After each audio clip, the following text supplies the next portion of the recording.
మన రక్షకుడైన యేసుక్రీస్తు నామములో ఈ వీడియోని వీక్షిస్తున్న సమస్త క్రైస్తవ సహోదరి సహోదరులకు, హైందవ సోదరులకు నా హృదయపూర్వక వందనాలు. నేను ఎప్పుడు చెప్తూ ఉంటాను, వీడియోకు ముందుగా ఒక వివరణ ఏంటంటే, నేను ఒక సిద్ధాంతాన్ని నమ్ముతూ ఉంటాను. ఒకటి ఏంటది? ఏ మతమును కానీ, ఏ మనిషిని కానీ ద్వేషించరాదు, దూషించరాదు.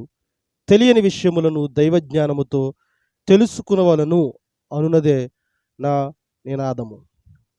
కాబట్టి ఈ సమయంలో ఈ వీడియో ద్వారా మేము ఎందుకు మీ ముందుకు వచ్చామంటే, ఏ మతాన్ని విమర్శించడానికి కానీ, ఏ మనిషిని విమర్శించడానికి కానీ కాదు. కేవలము బైబిల్ మీద జల్లుతున్న బురదను తుడిచివేయడానికి ఈ వీడియో చేయడం జరుగుతుంది. మరొక ముఖ్య కారణం ఏంటంటే, నేను పెట్టిన ఒక వీడియోలో ఆ వీడియో కింద ఒక తమ్ముడు ఒక కామెంట్ పెట్టాడు. ఏంటో కామెంట్ అంటే, ఆ తమ్ముడు పెట్టిన కామెంట్ చదవగానే నాకు అనిపించింది, ఈ తమ్ముళ్ళలాగా చాలామంది తెలుసుకుంటే మంచిది, దానికోసము విశ్లేషిస్తే మంచిది, తెలుసుకోవాలనే తృష్ణ కలిగి ఉంటే మంచిది అనిపించింది. ఆ తమ్ముడి పేరు మిస్టర్ శ్రీకాంత్ అంట. ఈ శ్రీకాంత్ అనేటువంటి తమ్ముడు అడిగినటువంటి ప్రశ్న ఏంటి అంటే, అన్న కొన్ని రిఫరెన్సెస్ నేను పెడతాను, మీరు దాన్ని వివరించగలరా అని చెప్పేసి. ఆ తమ్ముడు పెట్టినటువంటి రిఫరెన్సెస్ ఏంటో మీకు స్క్రీన్ మీద కనబడుతుంది.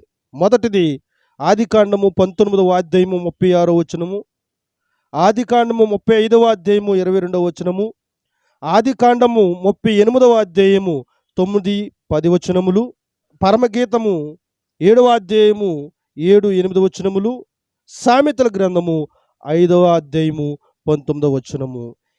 వీటిని నాకు కొంచెం వివరించి చెప్పగలరా అని చెప్పేసి అడగడం జరిగింది తమ్ముడు. ఇది అడిగి చాలా రోజులైంది. మీటింగ్స్ ఉండడం వల్ల, మరొక విధముగా మరి నా భార్యకు డెలివరీ అవ్వడము, బాబు పుట్టడము, ఆ కార్యక్రమంలో బిజీగా ఉండి నేను దీనికి సమాధానం తొందరగా అందించలేకపోయాను. అయినప్పటికీ మొదటిగా కొన్ని విషయాలను తమ్ముడికి సమాధానము చెప్పాలనుకుంటున్నాను, వివరించాలనుకుంటున్నాను. ఏంటి అంటే, మొట్టమొదటిగా తమ్ముడు అడిగినటువంటిది ఆదికాండము 19వ అధ్యాయము 36వ వచనం. దీన్ని పెద్దగా వివరించవలసిన అవసరం లేదు, ఎందుకంటే ఆల్రెడీ క్రైస్తవులందరికీ వచనం తెలుసు. ఇక విమర్శించే వారికి కూడా క్రైస్తవుల కంటే ఎక్కువ తెలుసు. ఎందుకంటే పదే పదే దాన్ని చదవడము, దాన్ని వక్రీకరించడము, దాని మీద బురద జల్లి ప్రయత్నాలు చేయడం వల్ల వారికే ఎక్కువగా ఈ వాక్యం తెలుసు. ఏంటి? ఆదికాండము 19వ అధ్యాయము 36వ వచనంలో ఉన్నది ఏంటంటే, అక్కడ మనకి 2 క్యారెక్టర్స్ కనబడుతూ ఉంటాయి, 2 పాత్రలు కనిపిస్తూ ఉంటాయి.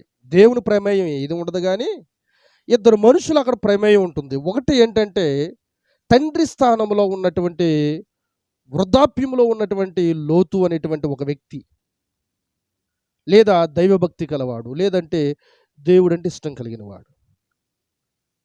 ఇక రెండవ క్యారెక్టర్ ఏంటి? అనదర్ క్యారెక్టర్ ఏంటంటే డాటర్స్, కుమార్తెలు. లోతు యొక్క 2 కుమార్తెలు, పెద్ద కుమార్తె, చిన్న కుమార్తె కూడా అక్కడ మనకు కనబడుతూ ఉంటుంది. ఇప్పుడు ఇక్కడ ఈ విషయాన్ని మనం గమనిస్తే, అక్కడ జరిగిన సంఘటన ఏంటంటే, లోతు నివసించేటువంటి పూర్వ ప్రాంతాన్ని దేవుడు అగ్ని గంధకాలతో కాల్చేస్తానని చెప్పడము, మీరు ఈ ప్రాంతాన్ని విడిచిపెట్టేసి వేరే ప్రాంతానికి వెళ్ళిపోవడం అని చెప్పడం జరుగుతుంది. ఆ ముందు విషయం అంతా తెలుసు, మీకు అందరికీ అవగాహన ఉంది. అయితే అగ్నిగంధకం చేత మొత్తం ఆ పట్టణాన్ని, ఆ సొదొమ గొమొర్రా పట్టణాన్ని నాశనం చేయడం, వీళ్ళు సేఫ్టీ ప్లేస్లకు రావడం జరుగుతూ ఉంటుంది. ఎవరు? లోతు గారు, లోతుతో పాటు భార్య, భార్యతో పాటు పిల్లలు. అయితే లోతు భార్య ఎప్పుడైతే వెనుదిరిగి చూసిందో ఉప్పు స్తంభం అయిపోతుంది. ఇక మిగిలిన వారు లోతును తన 2 కుమార్తెలు మనకు కనబడుతూ ఉంటారు.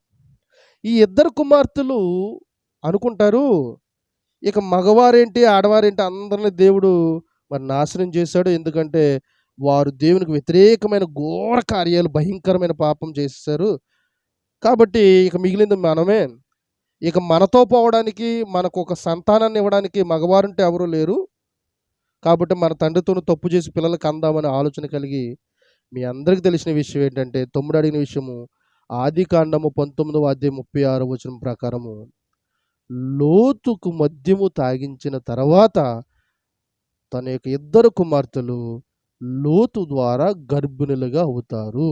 అంటే ఇక్కడ అర్థమైంది ఏంటంటే తండ్రితో కూతుర్లు పాపం చేశారు అనేటువంటి మాట మనకు అర్థమైంది. ఇక్కడికి మీకు అందరికీ క్లియర్ కదా.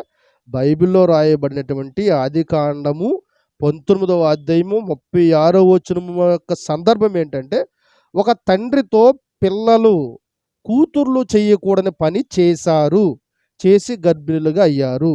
ఇది బైబిల్లో రాయబడి ఉంది. ఇక రెండవది చూస్తే కనుక అదే ఆదికాండంలో 35వ అధ్యాయము 22వ వచనంలో చూస్తే కనుక మనకి ఇక్కడ ఒక యంగ్స్టర్ జ్యేష్ఠ కుమారుడు మనకు కనపడుతూ ఉంటాడు. అతని పేరు రూబేను.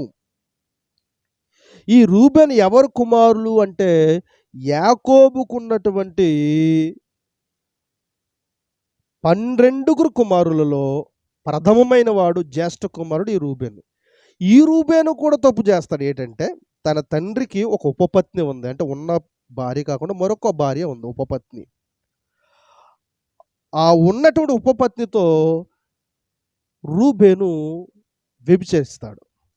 జాగ్రత్త వినాలి. ఇక్కడ రూబేను అనేటువంటి ఒక యంగ్స్టర్, ఒక యవ్వనస్తుడు తల్లి స్థానంలో ఉండేటువంటి తల్లితో సమానమైనటువంటి తన యొక్క తండ్రి యొక్క ఉపపత్నితో పాపము చేస్తాడు. ఇది రెండో విషయం. ఇక మూడో విషయం చూస్తే కనుక అదే ఆదికాండములో 38వ అధ్యాయంలో మనము 9, 10 వచనాలు చదివితే 9, 10 వచనాలు చదివితే మనకు అక్కడ ఎవరు కనబడతారంటే ఓనాను అనేటువంటి ఒక వ్యక్తి మనకు కనబడతాడు. ఈ యోనాను అనేటువంటి వ్యక్తి ఎవరు అంటే యోదా యొక్క రెండవ కుమారుడు. మొదటి కుమారుడికి ఒక భార్య ఉంటుంది. అయితే మొదటి కుమారుడు దేవుని చేత శపింపబడి చనిపోతాడు. ఇక రెండవ కుమారుడు మరిది ధర్మం జరిగించాలని, మరిది ద్వారా పిల్లలను పుట్టించాలనే ఉద్దేశాన్ని కలిగి ఆ తండ్రి ఉద్దేశాల మేరకు తన అన్న భార్యతో పాపం చేయడం జరుగుతుంది. అయితే తన అన్న భార్యకు పిల్లలు పుట్టడం ఆయనకి ఇష్టం లేక మా అన్నయ్యకి సంతానం ఉండడానికి వీలు లేదని చెప్పేసి తన యొక్క స్పెర్మ్ని ఆ నేల మీద కార్చేసినట్లుగా మనకు అక్కడ కనబడుతూ ఉంది. ఇది మూడవ విషయం. ఇక ఆ తమ్ముడు అడిగిన మరొక విషయం ఏంటంటే, నాలుగో విషయము యోదా చేసినటువంటి పాపం. యోదా ఏం చేస్తాడంటే తన కొడుకు యొక్క భార్య, అంటే తనకు కోడలవుద్ది, తన కోడలు తన యొక్క దేహానంతటిని కప్పుకొని వేషరూపంలో ఒక చోట నిలబడినప్పుడు తన కొడుకు యొక్క భార్య అంటే తన కోడలని తెలియక వేశ్యే కదని చెప్పేసి ఆమెతో వ్యభిచారం చేసినట్లుగా అదే ఆదికాండంలో 38వ అధ్యాయంలో 13, 14 వచనాలు మనకు కనబడుతూ ఉంటుంది. మరి నేను మరలా రిపీట్ చేస్తున్నాను, జాగ్రత్తగా వినండి. మొదట తప్పు చేసింది లోతు కూతుర్లు, కన్న తండ్రితో పాపం చేశారు. ఇది క్లియర్ కదా. రెండవ మాట, రూబేను తన తండ్రి యొక్క ఉపపత్నితో పాపం చేశాడు. మూడవది, ఓనాను తన వదిన గారితో మరిది జన్మ జరిగించేటప్పుడు తన వదిన గారితో పాపం చేసి తన యొక్క స్పెర్మ్ని నేల మీద విడిచాడు. ఏదేమైనా ఓనాను పాపం చేశాడు. ఇక నాలుగవది, యోదా తన కోడలని తెలియక ఒక వేశ్య అనుకుని ఆమెతో పాపం చేశాడు. ఏదేమైనా లోతు కుమార్తెలు పాపం చేశారు, రూబేను పాపం చేశాడు, ఓనాను పాపం చేశాడు, యోదా పాపం చేశాడు. ఈ పాపం ఎలా చేశారంటే వావి వరస లేకుండా చేశారు, ఇంకిత జ్ఞానము లేకుండా చేశారు. తోబుట్టని లేదు, కన్న తండ్రిని లేదు, కన్న కూతుర్లని లేదు, కన్న కొడుకని లేదు. ఈ విధానాలు ఏమీ లేకుండా వావి వరస లేకుండా ఈ పాపాలు చేశారు. ఒకటి గుర్తుపెట్టుకోండి, లోతు ఎవరు? లోతు కుమార్తెలు ఎవరు? మనుషులు. రూబేన్ ఎవరు? మనిషి. ఓనాన్ ఎవరు? మనిషి. యోధ ఎవరు? మనిషి. ఈ మనుషులు చేసిన యొక్క పాపములు ఇదిగో ఈ యొక్క గ్రంథములో రాయబడ్డాయి. ఈ మనుషులు చేసిన పాపములు ఈ గ్రంథములో రాయబడ్డాయి. ఎలాంటి పాపాలంటే భయంకరమైనటువంటి పాపాలు, అసలు ఊహకందని పాపాలు, ఆలోచించడానికి చాలా గగుర్పాటు కలిగేటువంటి పాపాలు చేసిన వారు మనుషులు. అది గుర్తుపెట్టుకోండి. ఇక్కడ దేవుడి యొక్క ప్రమేయము కానీ, దేవుని యొక్క ప్రోత్సాహము కానీ, దేవుని యొక్క చలువు కానీ అక్కడ లేదు. దేవుడు చేయించలేదు. ఒకటి గుర్తుపెట్టుకోవాలి. అయితే ఇలాంటి సంఘటనలు ఉన్నాయి కదా, కూతురులతో పాపం చేయడం, తండ్రితో పాపం చేయడం, అన్న భార్యతో పాపం చేయడము, కోడలతో పాపం చేయడము, ఇలాంటి సంఘటనలు రాయబడ్డాయి కదా పరిశుద్ధ గ్రంథము. కాబట్టి ఇది ఒక బూతు పుస్తకం, ఇది ఒక అపవిత్రమైన పుస్తకం. దీనిలో అన్ని బూతులే ఉన్నాయి, వీటిని బోధించకూడదు, చిన్నపిల్లలు చదవడానికి వీలు లేదు పుస్తకం, అంత భయంకరమైన పుస్తకం అని చెప్పేసి ఇక తయారయ్యారుగా మతోన్మాదులు, పని పాట లేని వాళ్ళు విమర్శిస్తూనే ఉన్నారు. కానీ కొంతమంది జ్ఞానం కలిగి అసలుకి ఎందుకు రాయబడ్డాయి, ఎందుకు ఉంచబడ్డాయి బైబిల్లో, ఎందుకు రాయాలి, అవి రాయకుండా ఉంటే గొడవే లేకపోను కదా, మరి ఎందుకు రాశాడు దేవుడు అంటే, ఇలాంటి ఆలోచన కలిగిన వారు కూడా ఉండి నిజాన్ని తెలుసుకునే ప్రయత్నం చేస్తుంటారు.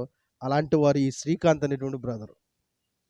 తమ్ముడు, మీరు ఈ యొక్క రెఫరెన్స్లు అన్నీ పెట్టారు నాకు వివరించమని. నేను వివరిస్తూ ఉన్నాను, గమనించు. ఆదికాండము 19:36లో లోతు కుమార్తెలు చాలా లోక విరుద్ధమైనటువంటి వావి వరసలైనటువంటి పాపం చేశారు తమ్ముడు, నేను ఒప్పుకుంటున్నాను. రూబేను పాపం చేశాడు, నేను ఒప్పుకుంటున్నాను. తన సొంత తండ్రి యొక్క ఉపపత్నితో పాపం చేశాడు. ఓనాను పాపం చేశాడు. యోధా కూడా పాపం చేశారు. చేసిన వారందరూ కూడా మనుషులు అని ఒక్కసారి గుర్తుపెట్టుకో. నువ్వు మనిషివే, నేను మనిషినే, విమర్శిస్తున్న వారు కూడా మనుషులే, హేళన చేస్తున్న వారు కూడా మనుషులే, బూతు పుస్తకం అంటున్న వారు కూడా మనుషులు, అందరూ మనుషులే. గుర్తుపెట్టుకోండి, మనుషులైన వారు తప్పుదాలు చేస్తారు, పాపం చేస్తారు. అలా తప్పు చేసినప్పుడు, లిఖించబడినప్పుడు ఆ పుస్తకం తప్పు కాదు, ఆ దేవునిది తప్పు కాదు. ఉదాహరణకి నేను బెస్ట్ ఎగ్జాంపుల్ చెప్తాను, ఒకటి వినండి. మన న్యూస్ ఛానల్ ఉన్నాయి, తెలుగు ఛానల్లో ఈటీవీ, టీవీ9, సాక్షి, ఇలాంటి న్యూస్ ఛానల్స్ ఉన్నాయి. వాటికి పత్రికలు కూడా ఉన్నాయి, వార్తాపత్రికలు మనకు మార్నింగే వేస్తూ ఉంటారు పేపర్ బాయ్స్ వచ్చి. ఇప్పుడు చూడండి, ఆ పత్రికలలో సాక్షి అవ్వచ్చు, ఈటీవీ అవ్వచ్చు, లేకపోతే ఈనాడు పేపర్ అవ్వచ్చు, ఇలా రకరకాల ఆంధ్రజ్యోతి పేపర్ అవ్వచ్చు, ఇలా పేపర్స్ ఉన్నాయి, న్యూస్ ఛానల్స్ ఉన్నాయి. ఏదైనా ఒక సంఘటన జరిగినప్పుడు, అంటే కామం కళ్ళు మూసుకుపోయి సొంత కూతురి మీదే అత్యాచారం చేసిన తండ్రి అని పడుతూ ఉంటుంది. 5 ఏళ్ల బాలికను గ్యాంగ్ రేప్ చేసినటువంటి దుండగులు అని పడుతూ ఉంటుంది. సొంత తాతే తన మనవరాలిని చరిచాడు అని చెప్పేసి వార్తల్లో పడుతూ ఉంటుంది. చంపారని, గిల్లారని, గిచ్చారని, పొడిచారని, మోసం చేశారని, కుట్రలు చేశారని, కూనీ చేశారని, వ్యభిచారం చేశారని, డ్రగ్ మాఫియా నడుస్తుందని, ఇలా రకరకాల సంఘటనలు చుట్టూ ప్రపంచానికి తెలియడానికి, చుట్టూ ఉన్నవారికి తెలియడానికి, జనమంతటికి తెలియడానికి, జాగ్రత్త పడడానికి, బుద్ధి కలిగి ఉండడానికి న్యూస్ ఛానల్లో పదే బ్రేకింగ్ న్యూస్లు వేస్తూ ఉంటారు. పదే హెడ్లైన్స్లో రాస్తూ ఉంటారు. ఇప్పుడు ఏమందా, ఇప్పుడు ఈనాడు దినపత్రికలో రాశారనుకో, ఈనాడు దినపత్రిక బూతు పుస్తకం, బూతు పేపర్ అందామా? ఆ ఈనాడు ఛానల్లో వేశారనుకో, అది బూతు ఛానల్ అందామా? సాక్షి పేపర్లో వేశారనుకో, సాక్షి బూతు ఛానల్, అపవిత్రమైన ఛానల్, సాక్షికి సంబంధించిన వారు అందరినీ తప్పుపడదామా? టీవీ5 వేస్తే ఆ టీవీ5 వాళ్ళని తిడదామా? ఆంధ్రజ్యోతి పేపర్లు రాస్తే ఆంధ్రజ్యోతి పేపరు పాపపు పేపరు, బూతు పేపరు, అన్నీ ఎలాంటివే రాస్తారు అని అందామా? అనడానికి వీల్లేదు. ఎందుకంటే అవి ఎందుకు రాయబడ్డాయంటే, నీ చుట్టూ ఉన్న ప్రపంచం ఇలా జరుగుతుంది, నువ్వు జాగ్రత్తగా ఉండు, పిల్లల్ని ఎలా జాగ్రత్తగా చూసుకో, పసిబిడ్డలను ఎలా జాగ్రత్తగా చూసుకో. ఇలా దోపిడీలు జరుగుతున్నాయి, దొంగతనాలు జరుగుతున్నాయి, దుర్మార్గాలు జరుగుతున్నాయి, రేపులు జరుగుతున్నాయి, మోసాలు జరుగుతున్నాయి, జాగ్రత్తగా ఉండు అని తెలియపరచడానికి జరిగిన దానిని ముద్రిస్తూ ఉంటారు పేపర్లలో. న్యూస్ ఛానల్లో చెప్తూ ఉంటారు. యాజ్ ఇట్ ఈజ్ పరిశుద్ధ గ్రంథంలో కూడా పలానా లోతు యొక్క కుమార్తెలు ఇంత దౌర్జన్యానికి, ఇంత దౌర్భాగ్య స్థితులకు వచ్చారు, గమనించుకోండి, జాగ్రత్తగా ఉండండి అని చెప్పడానికి రాయబడ్డాయి. పరిశుద్ధ గ్రంథంలో కూడా ఈ రూబేను చరిత్ర కానీ, ఓనాను కోసం కానీ, యోధా కోసం కానీ దాయకుండా జరిగిన పాపాన్ని, ప్రతి మనిషి యొక్క పాపాన్ని బయట పెట్టడానికి కారణం ఏంటంటే, మనుషులు ఆ రోజుల్లో ఎలా ఉన్నారు. ఇంకా చెప్పాలంటే అప్పుడు మనుషులే నయమండి. ఒకటి చెప్పనా మీకు, ఆదికాండము అనేటువంటి గ్రంథము మొదటి గ్రంథం. అంటే సృష్టింపబడిన తర్వాత, అంటే కొత్తలో మనిషి సృష్టింపబడిన తర్వాత, అంటే అప్పటి వరకు మనిషి లేడు. మనిషి కలిగిన తర్వాత, పుట్టినప్పటి నుంచి జరిగిన సంఘటనలను, ప్రారంభంలో ఉన్న సంఘటనలను ఆదికాండంలో రాశారు. ఈ లోతు అన్న, ఈ యోధా అన్న, ఈ యాకోబు గారన్న, వీళ్ళందరూ ప్రారంభంలో ఉన్న జనం. వాళ్ళకి నాగరికత తెలియదు, వావి వరసలు తెలియవు, ఒక క్రమ పద్ధతి తెలియదు. ఇప్పుడున్న మనుషులకు బుద్ధి లేదు. నాగరికత ఎంత డెవలప్ అయింది, మోటివేషనల్ స్పీకర్స్ పెరుగుతున్నారు, ఆధ్యాత్మికత పెరిగింది, అనేకమైన మోటివేషన్ స్పీకర్స్ ఉన్నారు, అనేక మంది మోటివేషన్ చెప్తున్నారు. ఇక చెప్పాలంటే గరిగిపాటి వారు కొన్ని ప్రవచనాలు చెప్పి మనుషుల్ని బాగు చేయాలని చూస్తున్నారు. బ్రదర్ షఫీ గారు మోటివేషన్ చేసి బాగు చేయాలని మనుషులను చూస్తున్నారు. చర్చుల్లో మంచి విషయాలు చెప్తున్నారు, గుళ్ళల్లో గోపురాల్లో మంచి విషయాలు చెప్తున్నారు, ధర్మకార్యాలు జరుగుతున్నాయి, అన్నదానాలు జరుగుతున్నాయి. ఇంత మనిషికి జ్ఞానం వచ్చిన ఈ రోజుల్లోనే సొంత తండ్రి చేస్తున్నాడని మన వార్తల్లో వింటున్నాము. ఈ రోజుల్లోనే సొంత అన్నయ్య, సొంత చెల్లి పెళ్లి చేసుకున్నారని వార్తల్లో వింటున్నామే. ప్రారంభ దశ, పూర్తిగా జ్ఞానము లేని దశ, అప్పుడే సృష్టింపబడి 2-3 తరాలు జరుగుతున్న దశ. అప్పట్లో వారికి పూర్తిగా ఆహారం తినడం చేత కాదు, సరైనగా వస్త్రధారణ చేత కాదు, సరిగా వృద్ధి చెందడం చేత కాదు. అప్పుడప్పుడే వర్గాలు ఏర్పడుతున్నాయి, అప్పుడప్పుడే రాజ్యాలు ఏర్పడుతున్నాయి, అప్పుడప్పుడే భాషలు నేర్చుకుంటున్నారు, అప్పుడప్పుడే జనాలు విడిపోతున్నారు, గ్రూపులుగా, సమూహాలుగా, రాజ్యాలుగా విభజించబడుతూ ఉన్నాయి. అలాంటి టైంలో వారు తప్పు చేశారు. ఆ తప్పు మనం చేయడానికి వీలు లేదు. అలాంటి తప్పును దేవుడు గమనించాడు కాబట్టే లోతు ఇలా దుర్మార్గపు పని చేశాడు, వారి కుమార్తెలు ఇలా దుర్మార్గపు పని చేశారు, రూబేన్ ఇలాంటి దుర్మార్గపు పని చేశాడు, వావి వరుస లేదు. అదేవిధముగా ఓనాను తప్పు చేశాడు, అదేవిధంగా యోధా కూడా తప్పు చేశాడు. ఏంటికి వీళ్ళకి వావి వరుసలు లేవు, వీళ్ళని ఒక గాడిలో పెట్టాలి, ఒక క్రమ పద్ధతిలో పెట్టాలి. వీళ్ళకి నాగరికత తెలియలేదు, వరుసలంటే తెలియలేదు, రక్త సంబంధం అంటే ఏంటో తెలియలేదు, ఎవరితో ఎలా నడుచుకోవాలి, ఎవరితో ఎటువంటి సంబంధాన్ని కలిగి ఉండాలో తెలియట్లేదు. వీళ్ళు తప్పిపోతున్నారు. అలా తప్పిపోయారనే కదా సొదొమ గొమొర్రా ప్రాంతాన్ని నేను నాశనం చేయాలనుకున్నాను.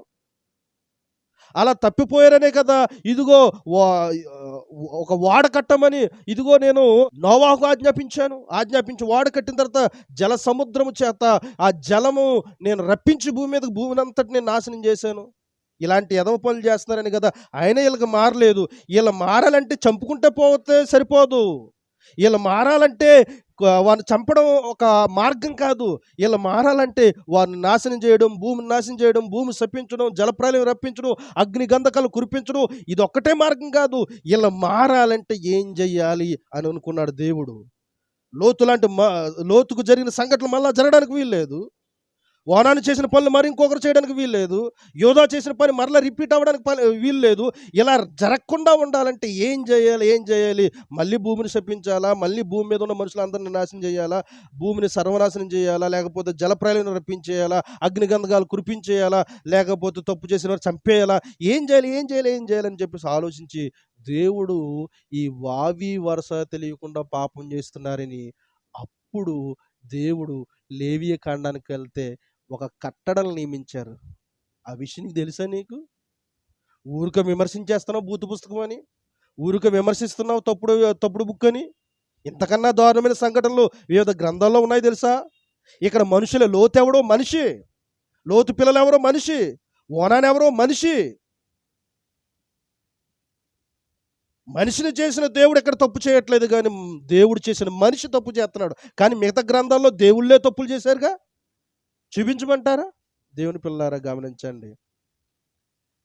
నాకు ఎందుకో కానీ విమర్శించడం ఇష్టం లేదు, కాబట్టి ఇంతటి తాగుపోతున్నాను. కానీ బైబిల్లో దేవుడు ఎప్పుడు తప్పు చేయలేదు. బైబిల్లో దేవుడు ఎప్పుడు తప్పు చేయలేదండి. బైబిల్‌లో మనుషులు తప్పు చేశారని రాయబడి ఉంది. వారి జీవితాలను ఎలా సరిచేసుకున్నారో రాయబడి ఉంది. వారి జీవితాలను ఎలా నాశనం చేసుకున్నారో కూడా రాయబడి ఉంది. ఇలా ఉన్న మనుషులకు ఒక కట్టడ నియమించాలి. అబ్బాయి బాలేదు, పద్ధతి బాలేదు. వీళ్ళకి వావి వరుస ఉండట్లేదు. ఒక రక్త సంబంధం లేదు.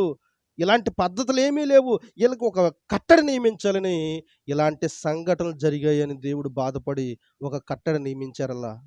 ఆ కట్టడి ఎక్కడుందో ఒకసారి చూద్దాము. మీరనుకుంటున్నారు దేవుడు దీన్ని ప్రోత్సహించాడేమో అనుకుంటున్నారేమో. లేదు, మనం ఒకసారి లేవీకాండం తీసినట్లయితే, లేవీకాండం చెప్తున్నాను. తమ్ముడు శ్రీకాంత్, నువ్వు అడిగిన ప్రశ్న నీకు అర్థమవుతుంది అనుకున్నాను. ఒక్కసారి లేవీకాండంకి దాని తర్వాత అంటే ఆదికాండము తర్వాత నువ్వు వెళ్తే నిర్గమకాండం తర్వాత నువ్వు వెళ్తే అలా చదువుకుంటూ వెళ్తే ఇంక మనుషులు మారతలేదని దేవుడు ఒక కట్టడ నిర్మించేశాడు తమ్ముడు. ఒక రూల్ పెట్టేశాడు. చూడండి ఒకసారి లేవీకాండము 18వ అధ్యాయము 4వ వచనంలో ఒకసారి మనం చేస్తాం. చూడండి, జాగ్రత్తగా వినండి. 4వ వచనంలో, మీరు నా విధులను గైకొనవలెను, నా కట్టడలను బట్టి నడుచుకున్నటకు వాటిని ఆచరింపవలెను. మీ దేవుడునగు నేను యెహోవాను. మీరు నా కట్టడలను నా విధులను ఆచరింపవలెను. వాటిని గైకొని వాడు వాటి వలన బ్రతుకును. నేను యెహోవాను. మీరు ఇష్టం వచ్చినట్లుగా కూతురుతో పాపం చేసేస్తున్నారు, తండ్రితో పాపం చేసేస్తున్నారు, కూతురు యొక్క మానఛేదం చూసేస్తున్నారు. అంటే కప్పి ఉంచిన వస్త్రం ఇప్పేసి పాడు చేసేస్తున్నారు. కన్న తల్లితో సమానమైనటువంటి ఉపపత్ని, నీ తండ్రి ఉపపత్నితోనూ ఆ బట్టలు ఇప్పేసి ఆ మానఛేదం చేసేస్తున్నారు. కోడల యొక్క బట్టలు ఇప్పేసి మానఛేదం చేసేస్తున్నారు, అవమానించేస్తున్నారు. ఇక వావి వరుస బుద్ధి జ్ఞానము ఇంకేమీ లేవు మీకు. రక్త సంబంధమైన ఫీలింగ్ మీలో లేదు. అందుకని నేనేం చేస్తున్నానంటే కొన్ని కట్టడలను నియమిస్తున్నాను. మీకు అంత జ్ఞానం లేదు, మీకు బుద్ధి లేదు. నేను చెప్తాను కానీ మీరు మారేలా లేరు. కాబట్టి నేను చెప్తున్నాను చూడండి. కొన్ని రూల్స్ పెడుతున్నాను, కొన్ని రెగ్యులేషన్స్ పెడుతున్నాను, కొన్ని లిమిట్స్ పెడుతున్నాను. నేను చెప్పింది చేయాలి. నేను చెప్పిన రూల్ ప్రకారం వెళ్ళండి. నా ఆజ్ఞలు గైకొనండి. నా కట్టడలను మీరు ఆచరించండి. నా విధులను మీరు ఆచరించండి. మీరు ఆచరిస్తే బ్రతుకుతారు, లేదా సత్తారు అని వీళ్ళ యొక్క అపవిత్రమైన కార్యాలు చూసిన దేవుడు జనాన్ని మార్చడానికి, ప్రజలను మార్చడానికి, మనుషులు మార్చడానికి, చెడిపోతున్న మనుషులు మార్చడానికి కొన్ని కట్టడాలను నియమించాడు దేవుడు. అంతకుముందు ఎలా ఉన్నారో తెలియదు. ఒకసారి చూడండి, 18వ అధ్యాయం 3వ వచనంలో మనకు కనబడుతుంది. మీరు నివసించిన ఐగుప్తు దేశాచారములు చొప్పున మీరు చెయ్యకూడదు. ఇప్పటి వరకు మీరు నివసించిన ఐగుప్తు దేశంలో నివసించారు కదా, ఐగుప్తు దేశంలో నివసించినట్లుగా మీరు చేయొద్దు. ఆ ఆచార ప్రకారం చేయొద్దు. మీరు అక్కడ ఇదివరకు మీరు ఎక్కడైతే ఉన్నారో అక్కడ మీ ఇష్టం వచ్చినట్లు బతికేశారు. ఎలా ఉండాలనుకుంటున్నారు అలా ఉండేశారు. తాగుతున్నారు, తిరుగుతున్నారు, మగ ప్రేమించుకున్నారు, మగ కలిసి ఉన్నారు, ఆడ కలిసి ఉంటున్నారు, మగ వావి వరుస లేకుండా విచ్చలవిడిగా తిరుగుతున్నారు. కామం ఎక్కువైపోయింది, మోసం ఎక్కువైపోయింది, ద్వేషం ఎక్కువైపోయింది, కఠినత్వం ఎక్కువైపోయింది. మీలో అన్నీ ఎక్కువైపోయాయి. మిమ్మల్ని ఇలాగా జలప్రలయం తెప్పించి నాశనం చేసిన ప్రయోగం ఉండట్లేదు. అగ్నిగంధకాలు కురిపించిన ప్రయోజనం ఉండట్లేదు. మిమ్మల్ని చంపుతున్నానన్న భయం ఉండట్లేదు. కాబట్టి నేను ఒకటే నిర్ణయించుకున్నాను, చంపడం ఒకటే మార్గం కాదు. ఇదిగో ఇక మీదట నేను కొన్ని రూల్స్ పెడుతున్నాను, నియమాలు పెడుతున్నాను.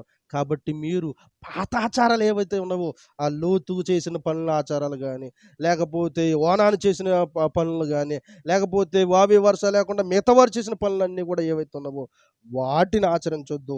వాటిని ఆచరించకుండా నేను కొత్తగా కట్టడలను కొన్ని నియమిస్తున్నాను. ఆ కట్టడలు మీరు గైకొనాలని దేవుడు చెప్తున్నాడు. ఏంటి ఆ కట్టడలు అంటే, మీరు 18వ అధ్యాయము లేవీకాండము 18వ అధ్యాయం అంతా చదివితే ఒక తల్లితో బిడ్డ ఎలాగుండాలో నేర్పాడు. ఒక తండ్రితో కూతుర్లు ఎలాగుండాలో నేర్పాడు. ఒక తండ్రి బిడ్డలతో ఎలాగుండాలో నేర్పాడు. ఒక కోడలతో అత్తగారు మాంగారు ఎలా ఉండాలో నేర్పాడు. అవన్నీ చాలా విషయాలు ఉంటాయి. మీకు కొన్ని విషయాలు చదువుతున్నాం చూడండి. 6వ వచనం చూడండి. మీలో ఎవరును తమ రక్త సంబంధుల మానఛాదనమును తీయుటకు వారిని సమీపింపకూడదు. ఇక్కడ వచ్చింది, రక్త సంబంధుల జోలికి పోకండి. ఎందుకు పోతున్నావు నువ్వు? నీకు చెల్లవుద్ది, తన జోలికి ఎందుకు పోతున్నావు? నీ తండ్రి అతను, తన జోలికి ఎందుకు పోతున్నావు? నీ కూతుర్లు, తన జోలికి ఎందుకు పోతున్నావు? నీ వదిన, తన జోలికి ఎందుకు పోతున్నావు? నీ తండ్రి ఉపపత్ని, తన జోలికి ఎందుకు పోతున్నావు? వెళ్ళొద్దు. రక్త సంబంధుల మానఛేదాలు తీయొద్దు. వాళ్ళ వస్త్రం తీసి నువ్వు సెక్సువల్ వర్క్స్ ఏమైనా చేస్తానంటే నేను యాక్సెప్ట్ చేయను. నో, నేను ఎలా చేయను. వారి వస్త్రపు చెంగు నువ్వు తీయడానికి వీల్లేదు, మీ రక్త సంబంధులు అని చెప్పేసి అంటాడు. అంతేకాని చాలా వివరిస్తూ ఉంటాడు. నీ తండ్రికి మానచ్ఛేదముగానున్న నీ తల్లి మానచ్ఛేదమును తీసుకోకూడదు. నీ తండ్రి భార్య మానచ్ఛేదమును తీసుకోకూడదు. అది నీ తండ్రిదే. నీ తండ్రిది కూడా నువ్వు ఎటువంటి వస్త్రం తీయడానికి వీలు లేదు. ఇలాంటి లోతు పిల్లలున్నారు కదా! అలాంటోళ్ళకి చెప్తున్నానన్నమాట. నీ తండ్రి యొక్క వస్త్రాన్ని ఎలా తీస్తానంటున్నావు నువ్వు? నీ తండ్రితో పాపం ఎలా చేస్తానంటున్నావు నువ్వు? అస్సలకి వీల్లేదు అలా చేయడానికి. చేసిందేదో చేశారు. ఇక మీదట ఎవడు ఇలాంటి పాడు పనులు చేయడానికి వీల్లేదని చెప్పేసి దేవుడు ఒక హెచ్చరికను, ఒక రూల్‌ని, ఒక రెగ్యులేషన్ దేవుడు పాస్ చేశాడు. ఎందుకంటే అప్పటికి వారికి నాగరికత తెలియదు. వారి ప్రవర్తన ఎలా ఉంటుందో తెలియదు. వారు అంత నైతిక విలువలు లేకుండా ఉన్నారు. అలాంటి సందర్భంలో దేవుడు కొన్ని నైతిక విలువలు నేర్పించాలని, వీళ్ళని క్రమ పద్ధతిలో పెట్టాలి అని చెప్పేసి దేవుడు అలాగ క్రమంలో పెట్టడానికి ఈ యొక్క 18వ అధ్యాయం మనం చదివితే అర్థమవుతూ ఉంటుంది. ఇంకా కొన్ని వచనాలు చదువుతాం చూడండి ఒకసారి. 14వ వచనం చూడండి. నీ తండ్రి సహోదరుని మానచ్ఛేదమును తీయకూడదు, అనగా అతని భార్యను సమీపింపకూడదు. ఆమె నీ పినతల్లి. నీ పినతల్లి అవద్దు నీకు. నీ తండ్రి యొక్క తమ్ముడు యొక్క భార్య నువ్వు సమీపించకూడదు. ఇంకా చూస్తే కనుక నీ సహోదరుని భార్య మానచ్ఛేదమును తీయకూడదు, అది నీ సహోదరుని మానము. అంతేకాకుండా నీ సహోదరుడు ఎవరైతే ఉన్నారో ఆ సహోదరుడికి భార్య ఉండొచ్చు, లేదంటే నీ సహోదరి యొక్క భర్త ఉండొచ్చు. వాళ్ళ యొక్క మానచ్ఛేదాలు తీయకూడదు. వాళ్ళ ఒంటిని కప్పిని, వాళ్ళ మానాన్ని కప్పి ఉన్న వస్త్రాలు తీయకూడదు. వాళ్ళ మానాన్ని నువ్వు అవమానించకూడదు. వాళ్ళ మానముతో నువ్వు ఎటువంటి అక్రమ సంబంధాన్ని కలిగి ఉండకూడదు అని దేవుడు కొన్ని హెచ్చరికలు చేస్తూనే ఉన్నాడు. ఇంకా 20వ వచనం చూస్తే చూడండి. నీ పొరుగువాని భార్య యందు నీ వీర్య స్ఖలనము చేసి ఆమె వలన అపవిత్రత కలుగజేసుకొనకూడదు. నువ్వు అనుకుంటున్నావు నీ పొరుగువాని భార్యతో నువ్వు అసలు కలడానికి వీల్లేదు. యోధ తన యొక్క సొంత కొడుకు భార్యతో, వేసే రూపంలో వచ్చిన భార్యతో కలిసి పాపం చేశాడు. అలాగ పొరుగు వాని యొక్క భార్యతో వీర్యస్ఖలనం చేయకూడదు. వానాను చేశాడు, యోనాను చేసినట్లుగా నువ్వు చేయకూడదు. ఇలాగ పొరుగు వారి భార్యల్ని మీరు ఆశించి వారితో అక్రమ సంబంధాలను కలిగి ఉండకూడదని చెప్పేసి ఇలాంటి అనేక విషయాలను ఈ పరిశుద్ధ గ్రంథంలో మనము చూస్తూ ఉన్నాం. ఇంకెక్కడ సపోర్ట్ చేశాడు దేవుడు? దేవుడు ఆ విషయాన్ని ఏం ప్రోత్సహించలేదు కదా. దాన్ని పూర్తిగా నిర్మూలన చేయాలనుకున్నాడు, ఒక కట్టడాన్ని నియమించి. ఇంకా చూడండి ఒకసారి మనం 30వ వచనంలో చూస్తే గనక, కాబట్టి మీకంటే ముందుగానున్నవారు అనుసరించిన ఆ హేయమైన ఆచారములలో దేనినైనను అనుసరించుట వలన అపవిత్రత కలుగజేసుకొనకుండునట్లు నేను మీకు విధించిన విధిని అనుసరించి నడుచుకొనవలెను, నేను మీ దేవుడనైన యెహోవా అని. చూడండి, కాబట్టి మీకంటే ముందుగా ఉన్నవారు, మీకంటే ముందు ఉన్నటువంటి లోతు ఇలా చేసేసాడు.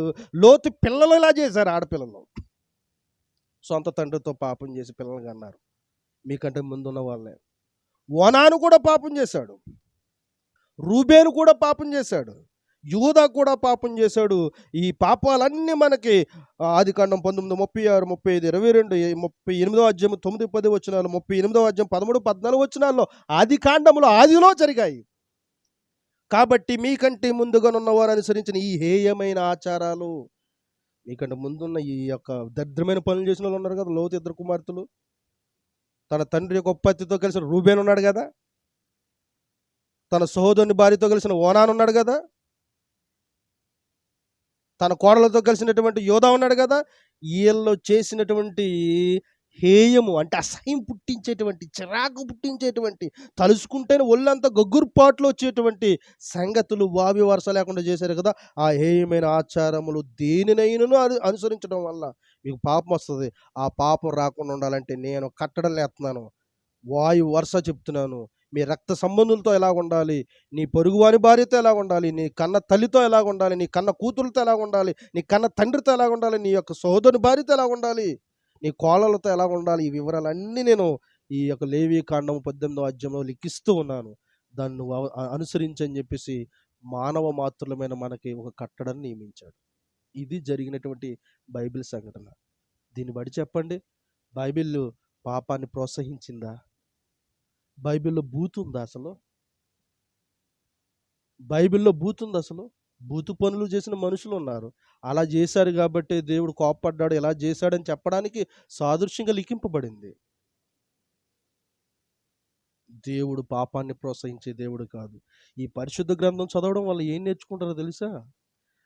పలానా లోతు పిల్లలు ఎలా చేశారు గాని, అలాంటి భయంకరమైన పని మనం చేయకూడదు బాబోయ్! దేవుడు కట్టడలు నియమించారు లేవియ కాండంలో. ఛీ! అదేం మనుషులు? అలాంటి మనుషుల్లాగా మనం బ్రతకూడదు. ఓనానులాగా మనం బ్రతకూడదు. రూబేనులాగా మనం బ్రతకూడదు. యూదాలాగా మనం బ్రతకూడదు. మరి ఎలా బ్రతకాలి అంటే, యోసేపు ఏ విధముగా అయితే రాజు యొక్క భార్య నాతో సైనింపుము రమ్ము అని పిలిచినప్పుడు నేను రానని ఎలా పారిపోయాడో అలా బ్రతకాలనేటువంటి ఉద్దేశాన్ని కలిగి దేవుడు పాపములు చేసిన వారి కోసం రాశాడు. వారు పొందిన ప్రతిఫలము, వారు పొందిన శిక్ష, వారు మారిన విధానం కోసం రాశాడు. అలాగే పాపాన్ని విడిచిపెట్టి దూరంగా పారిపోయిన వారి కోసం కూడా రాశాడు. ఎందుకు అలా రాశాడు అంటే, పాపం చేసిన వారు ఇలాంటి పరిస్థితుల్లో ఉంటారు, ఇలా తీర్పులోనికి వస్తారు, దేవునికి హేయులుగా ఉంటారు. పాపం చేయని వారు ఇలాగ దీవించబడతారు, ఇలాగ పరిశుద్ధంగా ఉంటారని తెలియచెప్పడానికి రాశాడు దేవుడు. కాబట్టి నేను చెప్పిన సంఘటనలు మీకు అర్థమైనవని అనుకుంటాను. దేవుడి యొక్క బైబిల్‌లో పాపం ప్రోత్సహింపబడలేదు గానీ, పాపము ఆపివేయబడింది. పాపము చేయకుండా దేవుడు కొన్ని నియమ నిబంధనలు లేవి కాండంలో ఆది కాలంలోనే దేవుడు ఏర్పాటు చేశాడు. ఈ కొద్ది మాటలు దేవుడు దీవించును గాక. మరొక్క వీడియోలో మనము మిగతా విషయాలు ఏదైతే తమ్ముడు అడిగాడో పరమగీతము 7వ అధ్యాయము 7, 8 వచనముల కోసము, సామెతల గ్రంథము 5వ అధ్యాయము 19వ వచనం కోసము మరొక వీడియోతో మీ ముందుకొస్తాను. దేవుడు ఈ కొద్ది మాటలు దీవించును గాక. ఈ వాక్యము మీకు నచ్చినట్లయితే అనేక మందికి షేర్ చేయండి. చివరిగా నా మనవి ఏంటంటే, మతోన్మాదులు గానీ, మతం కల్లోల రేగ్గొట్టేవారు గానీ, బైబిల్ మీద బురద జల్లేవారు గానీ ఒక్క విషయం తెలుసుకోండి. బైబిల్ భూత పుస్తకము కాదు. పాపాన్ని ప్రేరేపింపదు, ప్రోత్సహించదు. పాపాన్ని అణిసివేసి అనేక పాపులను పరిశుద్ధులుగా మార్చే గ్రంథమే పరిశుద్ధ గ్రంథము. అటువంటి జ్ఞానము దేవుడు మీ అందరికి దయచేయును గాక. ఆమేన్.